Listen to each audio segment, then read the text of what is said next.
In police museums all over Europe, there are items of evidence that have brought some of the world's worst criminals to justice. Behind every object in these crime museums is a fascinating and sometimes macabre story.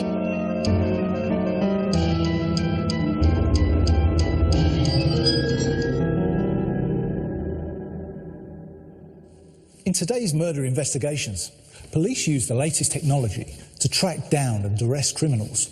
But 100 years ago, when communications were limited, passports not required and organisations such as Interpol not established, a fugitive could flee abroad to escape the clutches of the law. A sensational murder case changed all of that. In 1910, a man wanted for murder was dramatically captured by means of wireless telegraphy. It was the first time transatlantic radio communication was used in a murder hunt, with police chasing the fugitives across the Atlantic Ocean. Because of this dramatic use of new technology, the whole world became captivated by the case of Dr. Crippen. Today, Crippen still stands in London's famous waxwork museum, Madame Tussauds. As they descend into the Chamber of Horrors, past some of the most ghastly figures of world crime, visitors must wonder at the small, mild-mannered doctor whose alleged crime of murder and mutilation shocked society nearly a century ago. The story begins on the 11th of July 1910, when a Scotland Yard police officer made a visit to a house in North London, 39 Hilldrop Crescent. He was making inquiries about a Mrs. Crippen, an American music hall singer. Cora Crippen hadn't been seen since the last day of January. In February, her husband, Dr. Crippen, had circulated news that his wife was desperately ill in America. Shortly afterwards, he announced her death, but several of her friends wanted to know where she'd been buried, became concerned when they could find no record of her death. Eventually, at the end of June, several of those friends contacted the police. When questioned about the matter, Dr. Crippen eventually admitted to Inspector Dew of Scotland Yard that he had made up the story of Cora's illness and death. In fact, he explained, she had left him for another man and gone back to live in their native America. He willingly allowed the inspector to search the house. Everything seemed in order. Though a little uneasy about the situation, Inspector Dew accepted Crippen's explanation and let matters rest. Inspector Dew later received much praise for his part in the Crippen case, but Blue Serge, as he was known on account of his distinctive suit, couldn't in all fairness count his initial investigation as his finest work. A couple of days later, he decided to make one more call on the doctor, just to check a few facts, but he was too late. Crippen's maid informed him that the doctor had gone away. Crippen's office confirmed that he had not been seen for hours, and neither had his young female typist. Inspector Dew decided on a more thorough search of Hilldrop Crescent. Working with a colleague, Dew dug up the garden. On the third day, they decided to take another look in the coal cellar. As Dew later wrote, the cellar held a peculiar fascination for me. It was at the bottom of a short, dark passage leading from the kitchen. Armed with a poker, Dew examined the cellar floor. He saw that one of the bricks was loose. He eased out the brick and lifted up several more. Only a few inches beneath, he hit what he quickly saw was a mass of flesh and matter. The stench was unbearable, and Dew fled to the garden for fresh air.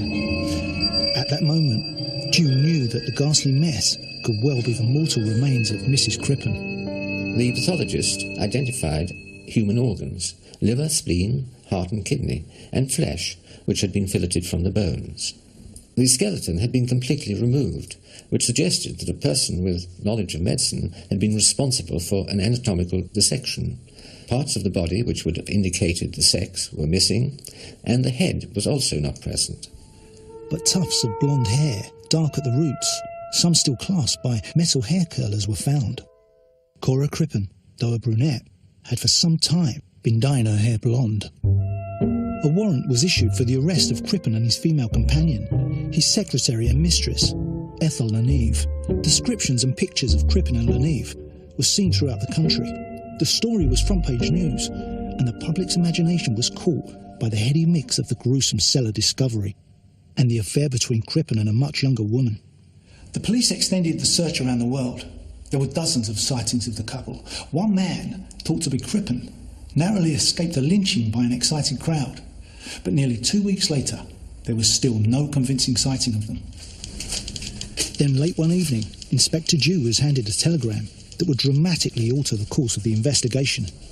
The telegram was from a ship called Montrose, which had sailed from Antwerp and was bound for Quebec in Canada.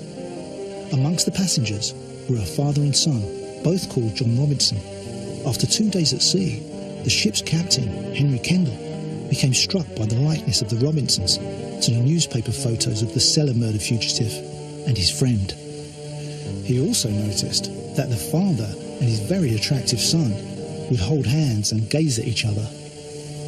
He was so convinced he had Crippen and Leneve on his ship that he ordered the Marconi operator to send a telegraph to the Canadian Pacific office in Liverpool. It read, "Have strong suspicions that Crippen, London cellar murderer, and accomplice are amongst passengers.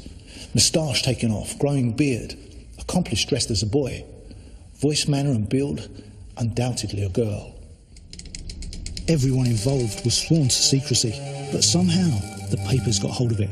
The chase was now on to capture the suspected murderer. The news that the Marconi telegraph was crucial to the whole drama created great interest. The Crippen case was the great turning point, I think, for radio, because it was such a sensational case. It was such a sensational arrest of somebody miles and miles away, just through transmission and reception of wireless messages through the air. It established it in the public mind. It showed how wireless could be useful in commerce, in military communications. And 2 years after the 1910 Crippen case, it came in very handy for the Titanic, when, of course, wireless emphasised itself again by saving many hundreds of lives. Captain Kendall did his utmost to ensure that the suspects remained ignorant of the fact that their identity had been discovered. At the start of the voyage, he removed any newspapers found lying around the ship.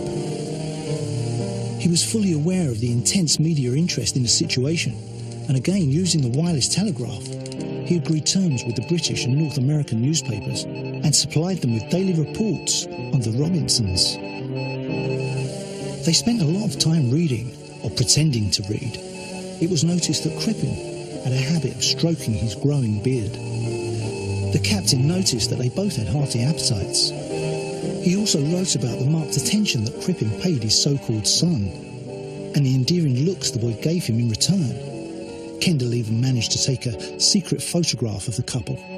So as the telegraph wires were furiously working over their heads, two of the world's most wanted were relaxing on board ship, ignorant of the fact that their every move was relayed around the world, and that another ship, the Laurentic, was chasing them along with a Scotland Yard detective. Crippen was invited by the captain to dinner in his cabin. And in fact, they talked about wireless, and Crippen remarked what a wonderful thing wireless was. He didn't quite know at that point how wonderful it would be for his case. To avoid the press, Inspector Dew decided to board the boat before Quebec. On the 31st of July, just 12 hours before they finally docked, Crippen watched from the deck as two men climbed aboard at a place called Father Point. Dew, disguised as a ship's pilot, took one look at Mr. Robinson and said, "Good morning, Dr. Crippen." It had been a long 3 weeks since they'd last met. Crippen gave a start, then quietly replied, "Good morning, Mr. Dew." Dew then entered the cabin where Leneve was reading a penny dreadful. When he revealed his identity, she screamed and promptly fainted. Crippen and Ethel were both arrested, caught with the help of the wireless telegraph. History had been made. The invisible lines of telegraph communication had put Crippen and Leneve in a glass cage and helped capture them. Now their lives would be scrutinised in a way that would keep the public spellbound. Once in Liverpool, Crippen and Leneve were subjected to crowds of shouting and screaming people, eager for a glimpse of the evil doctor. At his trial, Crippen pleaded not guilty to the murder of his wife. The trial attracted maximum attention. It focused on two things: the complicated medical evidence and the question of Crippen's motive for murder. Dr. Crippen had married Cora 18 years before in their native America. He had doted on his plump, colourful wife. He supported her quest for a musical career, which, owing to the fact that her voice was unexceptional and quavery, now focused on the music hall rather than the opera. Crippen had trained as a doctor in Cleveland, America. But in the years after his marriage to Cora, America was hit by an economic depression. Doctors' bills were often unpaid, and so at Cora's suggestion, he turned his back on conventional medicine and looked to quack remedies as an easier way of making money. In 1897, he had travelled to England to open the London branch of the Munyon Homeopathic Home Remedy Company. His wife soon followed, now calling herself Belle Elmore, hoping to sing to packed houses in London's top musical venues. Her career was a flop, but she found an outlet in a benevolent organisation called the Music Hall Ladies Guild and became their treasurer.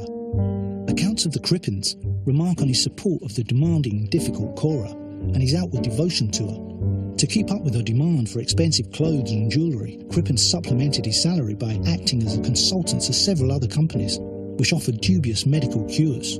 It was at one, the Druitt Institute for the Deaf, that he met a young typist called Ethel Eve.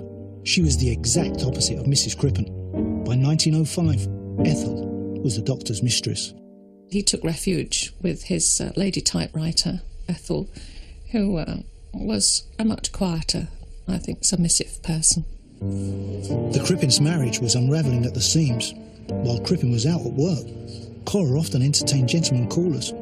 Cora knew all about Ethel, and Crippen looked the other way from his wife's romances. Why or when this state of affairs became intolerable is not clear, but what is known is that on the 31st of January 1910, after dining with her husband and a couple of friends at Hilldrop Crescent, Cora Crippen was never seen again. At the trial, the prosecuting counsel, Richard Muir, gathered together a mass of incriminating evidence against Crippen. He reminded the jury that after Cora's disappearance, Crippen had spun a web of lies. In March, Crippen had spread word that he'd heard from America that Cora was dangerously ill. Then a fortnight later, he placed an obituary in the theatrical paper, The Era, announcing that Belle Elmore, Mrs. Crippen, had died in California. And shortly after her disappearance, Ethel, who was by then living with Crippen, had accompanied him to a charity ball, mingling with many of his wife's theatrical friends. It was noticed that Ethel was wearing Cora's jewellery. During the trial, two crucial pieces of evidence emerged. The first concerned the identity of the victim.